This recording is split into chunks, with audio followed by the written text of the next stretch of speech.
since you stepped down from the position of CEO of Berkshire Hathaway. Yeah.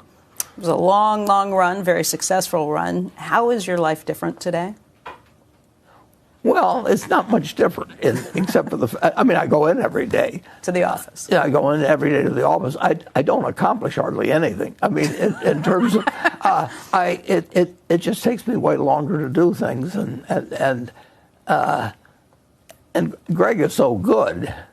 Are you still involved in making investments at all? Yeah, but I won't make any that Greg thinks are wrong, and he's starting to get a few calls, and he'll call me about them, and like me, he doesn't like them, you know.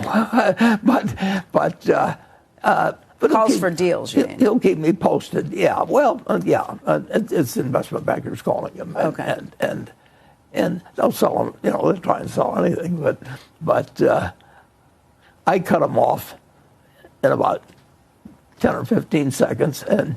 In terms of what you're doing with investing, I mean, it's a huge amount of money. How much cash does Berkshire have on hand at this point?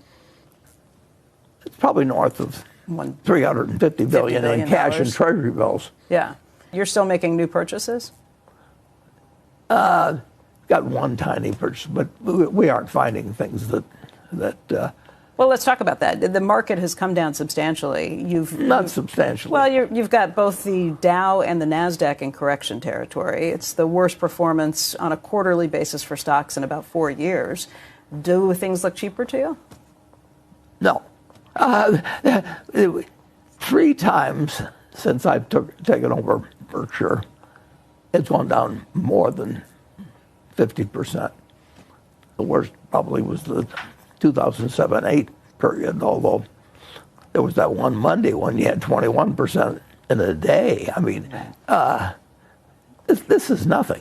I mean, well, this is nothing to make you get excited and think there's huge valuation drops. If they're 5 or 6% cheaper, that doesn't. We aren't in it to make 5 or 6%. I mean, but. We aren't a big seller either. In the end, we own businesses. Sometimes they're wholly owned, sometimes they're partly owned. That's what I like to own. And we bought Occidental Chemical on January 3rd. That was $9.7 billion. And as far as I'm concerned, that's got some advantages, some disadvantages versus owning a stock, but it's got the same principles attached to it. It is a business.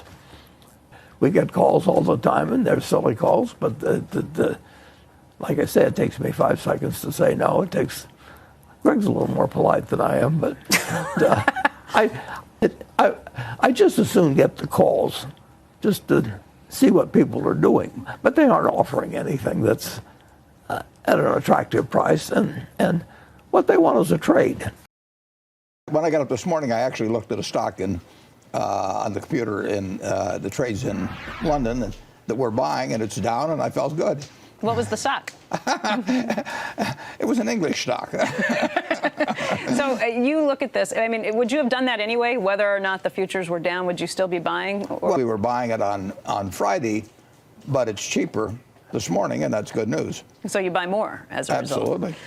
When people start to think, well, this could be the beginning of something really bad, it could be even a World War III situation, it could be a return to the Cold War, does any of that ever go through your mind? Well, if you tell me all of that's going to happen, I will still be buying the stock. The one thing you could be quite sure of is if we went into some very major war, the value of money would go down. I mean, that's happened in virtually every war that I'm aware of. So the last thing you'd want to do is hold money during a war. And you might want to own a farm, you might want to own an apartment house, you might want to own securities. But I mean, during World War II, the stock market advanced, and the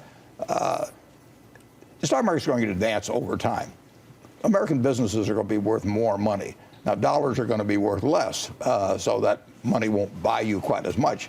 But you're going to be a lot better off owning productive assets over the next 50 years than you will be owning pieces of paper, or I might throw in bitcoins.